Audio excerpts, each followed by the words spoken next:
देखें तो ये समाजवादियों की देन है, जिसकी वजह से इतनी अच्छी फ्लावरिंग ब्लूम आप देख रहे हो लखनऊ में। जहां तक पेड़ काटने का सवाल है, बीजेपी की सरकार ने बड़े बड़े जंगल काट दिए हैं छत्तीसगढ़ में, मध्य प्रदेश में। सुनने में आया कि अरावली की पहाड़ियों को भी नहीं छोड़ेंगे ये लोग। जिस तरह सोनभद्र के लोग जानते होंगे 400-500 फीट गहरा खोद दिया, बताओ आप। इसलिए कार्रवाई नहीं हुई 500 फीट खोदने पर भी और कई मजदूर मरने पर, क्योंकि वो स्वजाति लोग हैं। नीतीश कुमार का बचाव करते हुए केंद्रीय मंत्री गिरिराज सिंह कह रहे हैं कि उन्होंने कुछ गलत नहीं किया, वो एक अभिभावक की तरह वहां पे बिहेव कर रहे थे और ये कोई इस्लामिक देश नहीं है जहां पे चेहरा नहीं दिखा सकते। वो पासपोर्ट किसी का इमोशन आप नहीं हर्ट कर सकते हैं, किसी के रिलीजन पे आप नहीं ठेस पहुंचा सकते हैं।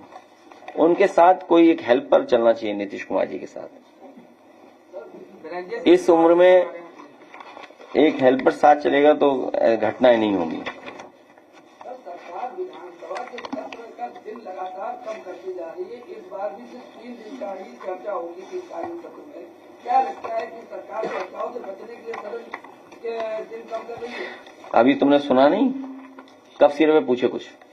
धनंजय सिंह ने आरोप लगाया कि हाँ। अखिलेश यादव एक विशेष जाति पर टारगेट कर रहे हैं। पूरा बोलिए, साफ साफ बोलिए, तब साफ साफ जवाब दूंगा। नहीं नहीं, ना ना ना ना ना, साफ पूछिए। सर एक सवाल है, कन्नौज के पूर्व सांसद नहीं नहीं, साफ पूछिए। छोटा पत्रकार है, ठीक है, हिम्मत जुटाओ। अरे हिम्मत जुटाओ, क्या रखा है उसमें। उन्होंने कहा है धनंजय सिंह ने कि जो है अखिलेश यादव लगातार उस पर टारगेट कर रहे हैं विशेष जाति को। नहीं नहीं, किसको? राजपूत जाति। नहीं नहीं नहीं नहीं, गलत बात। तो छत्री तो हम भी हैं, और हम नहीं छत्री हैं क्या? कौन तय करेगा छत्री हैं कि नहीं है? राजा साहब कहाँ गए हमारे? देखिए आप, राजा, हम लोग खिलाफ हैं किसी के? हाँ, राजा देवेंद्र प्रताप सिंह जी, हम लोग किसी खिलाफ नहीं है। सर कन्नौज के पूर्व सांसद सुब्रत हम लोग किसी खिलाफ नहीं, और सबसे ज्यादा मंत्री हम लोगों ने बनाए हो, कोई सफाई देनी नहीं है। सवाल वो नहीं है, उसके लिए भी ग्राफ है हमारे पास, इनके जवाब के लिए। दूसरा ग्राफ भी अभी स्क्रीन पे ले आना, मैं भेज रहा हूं। ये बचने के लिए सब एक्सरसाइज हो रही है। हम ये चाहते हैं कि जो दोषी लोग हैं उनके खिलाफ कार्रवाई हो, जो दोषी लोग हैं उनके खिलाफ कार्रवाई हो। इसमें जाति क्या है? और फिर लोकतंत्र में विपक्ष है और प्रधान सांसद जी के 6 से मुख्य आरोपी भाग जाए, पुलिस भगा दे, ये बड़ा विषय नहीं है क्या? तो इसका मतलब यह है कि जो डबल इंजन की सरकार है, एक इंजन पकड़वाना चाहता है, एक इंजन छुड़वाना चाहता है। तो ये तो इंजनों की लड़ाई है। इस इंजन की लड़ाई में हमें क्या लेना देना? जो दोषी हैं वो जेल जाएं।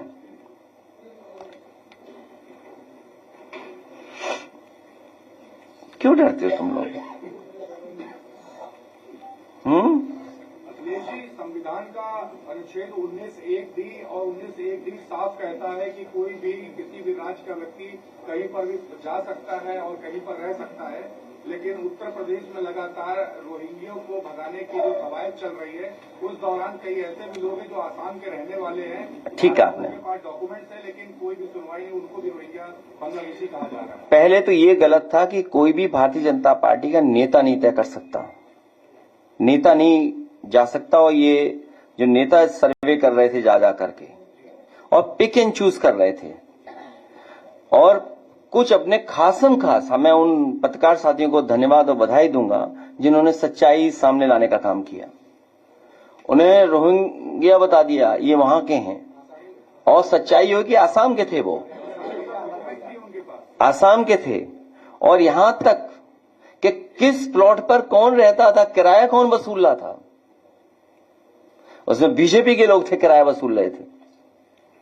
उनको रोका करके बीजेपी के लोग किराया वसूल रहे थे। सोचिए आप, पिक एंड चूज किया उसमें भी न्यूज बनाने के लिए। ये सच्चाई हमारे पत्रकार साथी भी जानते होंगे कि उसमें सबसे ज्यादा आसाम के लोगों को रुकाने के लिए जो जगह उपलब्ध कराई थी वो बीजेपी के लोग थे और बीजेपी उनसे किराया ले रहे थे। सोचिए आप।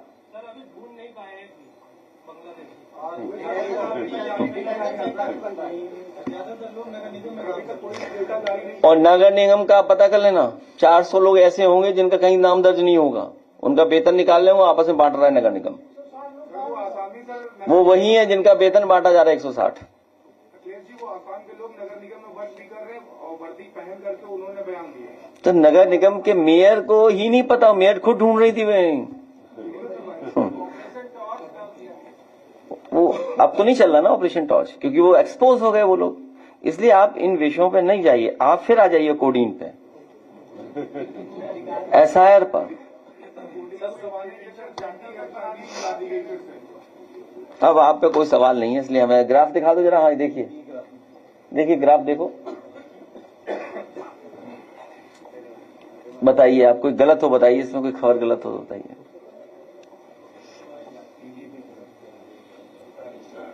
दूसरा ग्राफ भी दिखा दो, यूपीएससी वाला, एसटीएफ पोस्टिंग का। ये देखिए आप ग्राफ,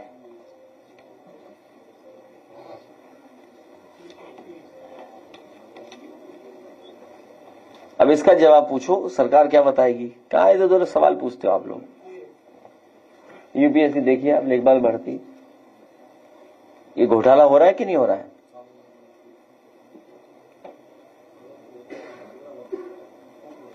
आप लोग भी मदद करो हमारी।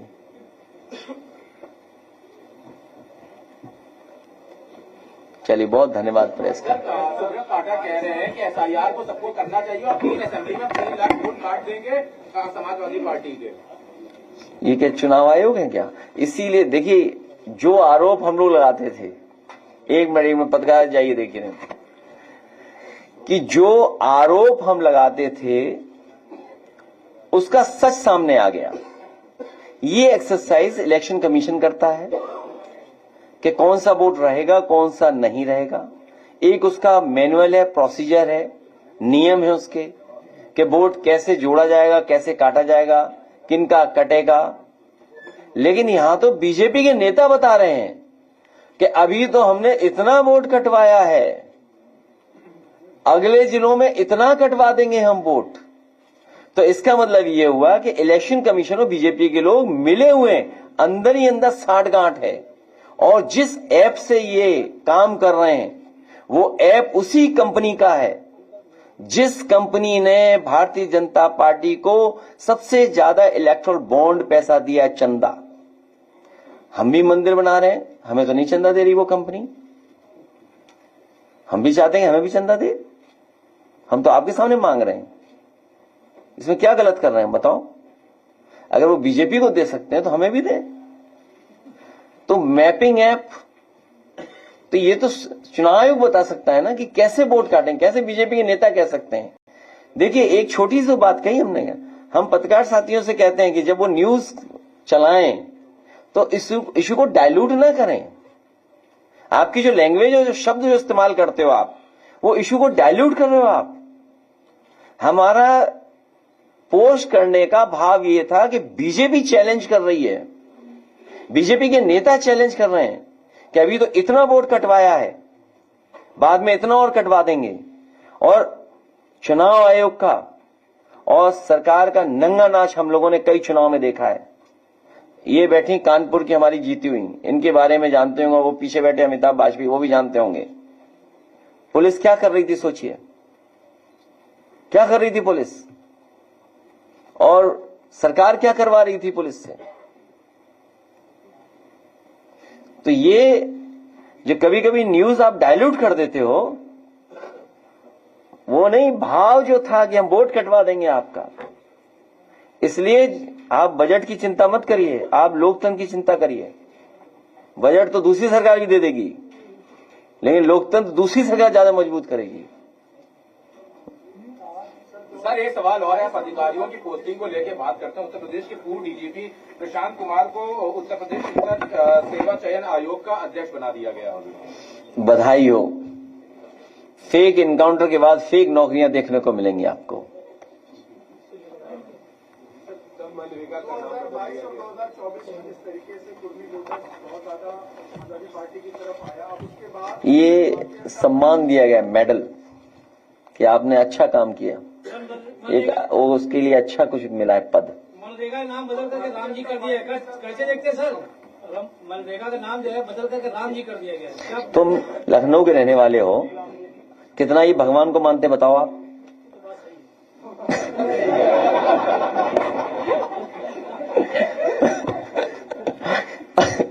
ये जितने बैठे लखनऊ के लोग हैं, आप बताइए भगवान बड़े के इंसान?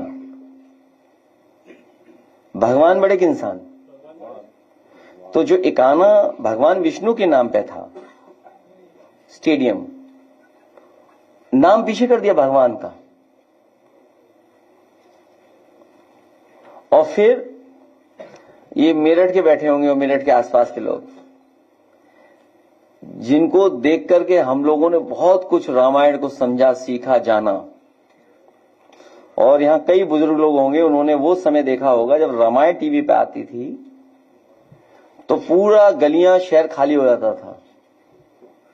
जो राम के पात्र थे, लोग सभा में ढूंढोगे तो मिलेंगे नहीं, बैठे कहां हैं? जी राम जी अगर नाम रखा है तो जो प्रभु श्री राम जी का जिन्होंने एक्ट किया है रामायण में, उनको प्रधानमंत्री जी के बगल में बैठा दो पहले तो। और अगर बगल में नहीं बैठाते हो तो इसका मतलब सबको आप धोखा दे रहे हो। अब आप ही बताओ, 5 बड़ा या 7? विधायक बड़ा के सांसद?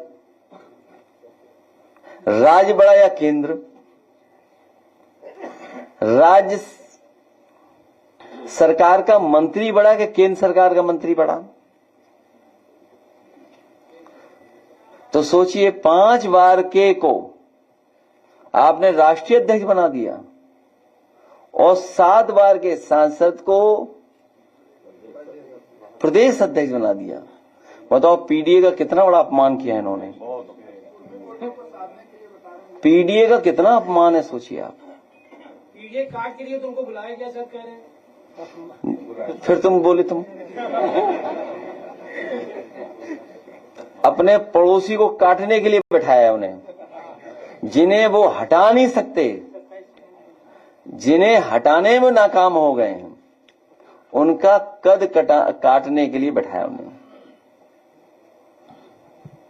देखिए एक सवाल है, चुनाव में यूपी सरकार ने 14 इसलिए 40,000 हम लोग देने जा रहे हैं। 40,000 जिताएगा, 84,000 हराएगा बीजेपी को। मुख्यमंत्री खुद स्वीकार कर रहे हैं कि हमारा 84,000 वोट हर विधानसभा में कम हो गया। और 40,000 देने के लिए पहले समाजवादी पेंशन मिलती थी 500 रुपए, चुनाव में घोषणा पत्र में हम लोगों ने 2,500 तक लेकर के गए, 2,000 भी बोला, 1,000 भी बोला। अब चुनाव होने जा रहा है तो 3,000 बोलेंगे। 3,000 गुना 12, 36,000। क्योंकि बीजेपी ने पिछले 8-9 सालों में दिया नहीं पैसा कुछ महिलाओं को, 8-9 साल नहीं दिया, इसलिए 4,000 वो हम बढ़ा रहे हैं इंटरेस्ट। तो 36,000 प्लस 4,000 40,000 हो गया। और ये 40,000 आएगा कहां से? आप पूरा उठा करके देख लीजिए, गूगल, चैट जीपीटी, एआई का किसी प्लेटफॉर्म से जानकारी हासिल कर लें। देश के सब बड़े उद्योगपति उधार के पैसे से बड़े बने हैं। किसी पर 2 लाख करोड़, किसी पे 1 लाख करोड़, किसी पे 70 लाख, 70,000, किसी पे 40,000, किसी पे 10,000, किसी पे 20,000। इस तरह से उधार पैसा है। और हम लोग भी योजना के तहत गरीबी को मिटाने के लिए, पॉवर्टी को हटाने के लिए, गरीब महिलाओं को और आधी आबादी को सम्मान देने के लिए 40,000 रुपए साल देने का काम समाजवादी सरकार बनने पर करेंगे। सर पार्क बना रहे हैं अटल बिहारी वाजपेयी उपाध्याय जी के, कहने बहुत बड़ी पार्क बनाई जा रही है, उसमें एक भी पेड़ नहीं है। आज नहीं है, अब लग जाएंगे। सर जनरेशन पार्क से बड़ा बनाएंगे क्या? जनरेशन पार्क पूरा मिला लोगे तो 500 एकड़ का है। 500 एकड़ का है। अगर रोड इंफ्रास्ट्रक्चर और सब मिला दोगे तो क्लोज टू 500 एकर्स। और अगर भविष्य में जरूरत पड़ेगी तो रिवर फ्रंट भी वहां जोड़ देंगे तो हो जाएगा 800 एकड़। जिस तरह न्यूयॉर्क में सेंट्रल पार्क है उससे बड़ा पार्क जनरेशन पार्क हो जाएगा भविष्य में। सर, और लेकिन वो जो प्रेरणा स्थल बनाया है उसमें नमस्ते सदा वत्सल्य करके उसका पूरा शुरुआत। अरे उसको बीजेपी का काम है, उसमें हमें मत बोलो कुछ। देखिए कहा कि जो एसआईआर पूरा करा लेंगे उनको घुमाएंगे भी वहाँ पे। सीएम ने कहा था एसआईआर पूरा होने पे प्रेरणा स्थल घुमाएंगे और राम मंदिर।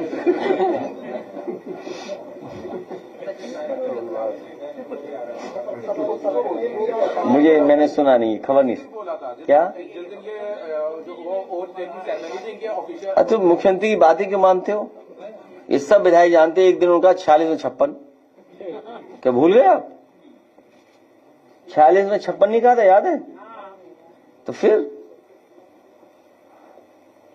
अध्यक्ष जी, यूपी सरकार ने 14 पैसे जो संविदा कर्मचारी हैं यानी कि चालक परिचालक उनके बढ़ाए हैं, लेकिन मैं जब चालक परिचालक से मिला हूं उन्होंने कहा ये पिछली वर्ष भी बढ़ा था, लेकिन महंगाई के अनुरूप ये नहीं बढ़ा जिस कदर महंगाई बढ़ा।